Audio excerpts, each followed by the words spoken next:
Yeah, 7 minutes past 3, Kitty's phone went off and my phone went off, and we were told we were in imminent danger of a tornado, and it kind of got quite bizarre after that. One of the first things I did was I actually implemented for the first time ever my tornado policy. The kettle on, and I made sure that I had fresh coffee in a thermos flask.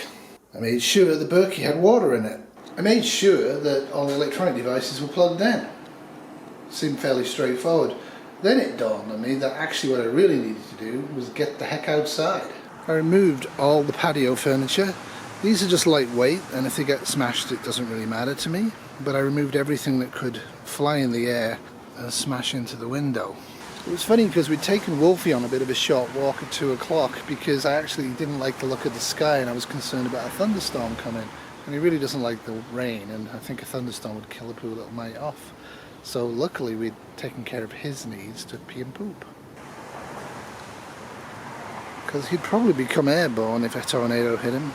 I didn't get video of it, but the trees were actually swerving like this at one point for about maybe a minute here. The tornado touched down about 20 miles north of us, thankfully. But it really made me realise that the decision to get a metal roof with hurricane struts at the Shire was a good idea. I really, really wish we'd put a metal roof on this place. As you can also see, I removed all the upstairs patio furniture. I made sure every window and door was shut, and I pulled down all the blinds completely. Again, that's to stop glass getting into the house, though it probably would, but at least contain it from flying. So I put all the patio furniture in the house and locked the 2 doors to the patio. Kitty thought it was a bit crazy when I did this, but then she saw the news reports from Barrie. This came out of nowhere, and there goes the power. Holy shit, there's a tornado right there. Oh my god, I've never seen anything like this in my life. Guys! Oh my god, it's a tornado. Oh my god. The fences are gone. Like, they're... Over here too. Oh yeah. Oh yeah. And here. Look at the house. Wow. The house is just wrecked. I'm gonna turn around. I'm gonna turn around. Wow. Cars are all smashed in.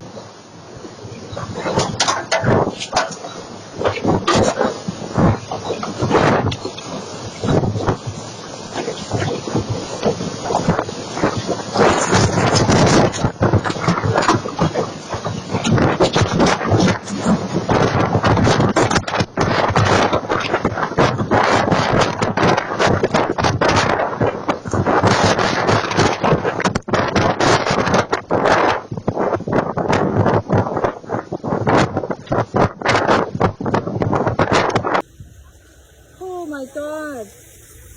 Holy sh**. My car. I can't even fathom this is happening. I can't believe this is happening. I called them. I called 911. They're coming. They're coming. Holy sh**. Oh my god. Holy f***. We just lived through a tornado. They're coming. Are you okay? Okay, but you're okay? Okay. Oh my god. Oh my god. Look at this. Oh. Come outside. Yeah, come out. Yeah, that's a good idea. Come outside. Yeah, your house is falling in. Come outside. You can come in our... It's okay. Oh my god, hail.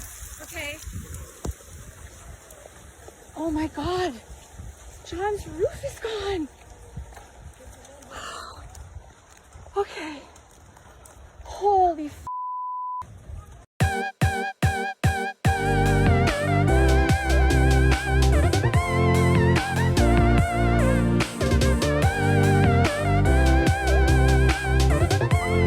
Well, we are following breaking news from the Barrie area after a possible tornado tore through the area. For more on this, let's go live to CP24's Jackie Crandall's. Jackie, we've seen some of the images. They are truly catastrophic. They are, including this video that we're going to show you now. It's courtesy of Natalie Harris, who is the Ward 6 councillor, city councillor in Barrie. This is video from inside. Well, we survived our first near tornado hit, I guess, though it was about 20 miles that way. We were kind of lucky. We stayed under a watch or a warning, whichever is the highest level category. I'll have to remind myself which it is, for about 4 hours. And yeah, the sky's been dramatic. The rainstorm we got was pretty significant. So what I'm going to do is I'm going to put up a bunch of stills that I've grabbed this afternoon from the actual damage. The damage is pretty localized to one small new subdivision of the Barrie area, and apparently there are nobody reported dead, so there are reports of at least 8 people injured, probably by flying debris. So you can see how much debris was flying around up there. It's amazing that nobody actually got a severe head injury, though. We kind of are awaiting developments on that one.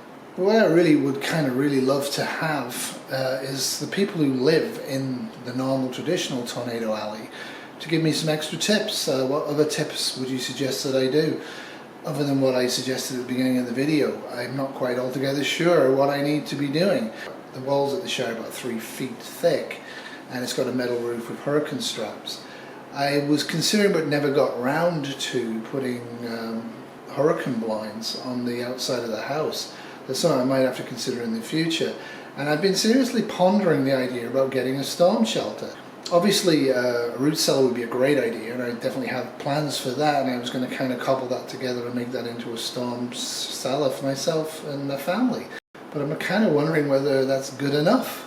When we get an F1 or an F2, whatever that is categorized as, if you can imagine getting an F4 or an F5 touching down, I kind of really need it to be set in solid concrete with metal, and because I'm not really sure any sort of earth construction with a bit of concrete that I'm going to put together would actually serve the purpose in a direct hit. A very unlikely scenario, being in the direct path of a tornado, being close to one, getting more and more likely as the weather changes. So be safe out there. I just wanted to follow up from the community post to let everybody know that we are fine.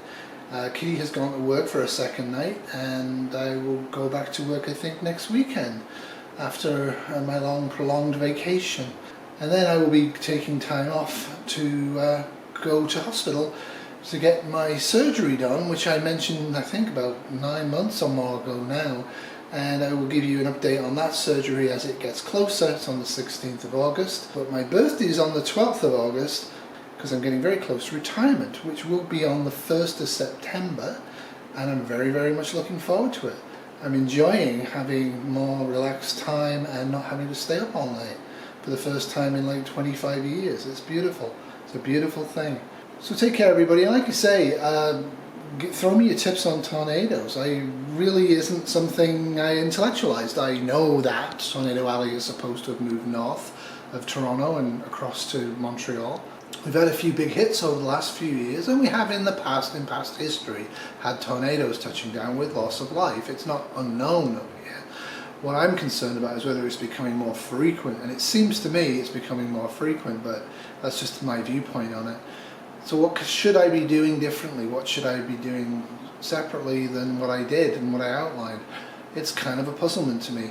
What I would like to have had is the basement kitted out with water and food and a heater and everything else, and escape tools in case I had to dig myself out. This house, apart from this section, is concrete, so I'm not really that concerned about being in the basement and the tornado even directly hits me.